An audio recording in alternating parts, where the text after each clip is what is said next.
ለሞተ ሰው ፍቅራችሁን ክብራችሁን አድናቆታችሁንና ለዛ ሰው ያላችሁን ክብር ብትገልጹ በጭራሽ ነገሮችን መቀየርና የሞተውን ማስነሳት እንዲሁም ደግሞ የሞተው እንዲሰማችሁ ማድረግ አትችሉም። ግን በህይወት ላለው እንደዛ ብታደርጉ ነገሮችን ልትቀይሩ ትችላላችሁ። እርሱን ማጣታችን በራሱ በጣም ልብ የሚሰብር ነው። ግን ምን ማድረግ እችላለሁ? አሁን ረፍዷል። ያረፈደው ግን ለእህታችን ነው። በነገራችን ላይ የሁለቱንም ፒክቸሮች ያስቀመጥኩት በምክንያት ነው። እርሱን እየሰማን እንደነበረው ያጣ ነው። ምናልባት ልክ ላልሆን እችላለሁ፣ ነገር ግን በጉበት ህመም ነበረ። በተመሳሳይ ደግሞ ትናንት ማታ እስከ ሌሊቱ 11 ሰዓት ድረስ በቆየ ነው ላይቭ ስትሪሚንግ እህታችን በነገረችን መሰረት ህመሟ ከጉበት ጋር የተያያዘ ነው። አስተውላችሁ ከሆነ ደግሞ አርቲስት ነፃነት በጣም አንኤክስፔክትድ የሆነ ዌይት አንኤክስፔክትድ የሆነ ለውጥ ሰውነቱ ላይ ያየን ነበርና እንዲሁም ደግሞ ኤደን ጋር ወይም ደግሞ ፒሊ ጋር ተመሳሳይ ነገር ነው ሀፕን ያደረገው። በጣም ሴክሲ በጣም የምታምር ያንግ ሌዲ የነበረች ልጅ አሁን ፊዚካሏ ሰውነቷ በዚህ ልክ ተቀይሮ ያልተጠበቀ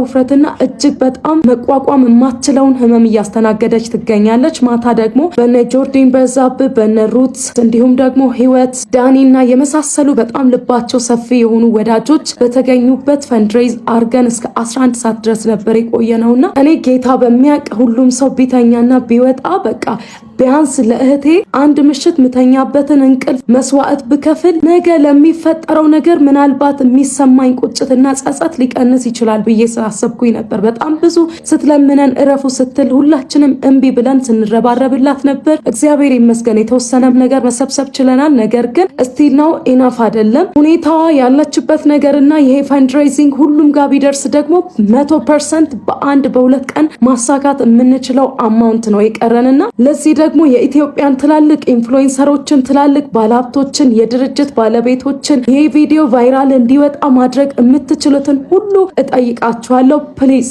ሳንቆጭ ሳንጸጸት ረፈደ ሳንልና ሞታ አተናት ቪዲዮ ከምንሰራና ምንም የማይጠቅማትን ነገር ከምናደርግ ፍቅራችንን ዛሬ እናሳያት፣ አለንልሽ እንበላት፣ ሁላችንም ከጎኗ መሆናችንን እናሳይ። እንደ ብዙዎቻችን ማግባት መውለድ ወግ ማዕረግ ማየት ልጅ ማቀፍ ትዳር መያዝ የምትወድና የምትፈልግ የምትናፍቅ ናት። ለብዙዎች ደግሞ ኢንስፓይሬሽን የሆነች የዘመናችን በጣም ትጉና ምሳሌ የምትሆን ሴት ናትና I'll do the best I can do። እውነት ቃል እገባለሁ። በጣም ትንሽ ገንዘብ ነው የቀረው። ስለዚህ ሁላችንም እንረባረብ።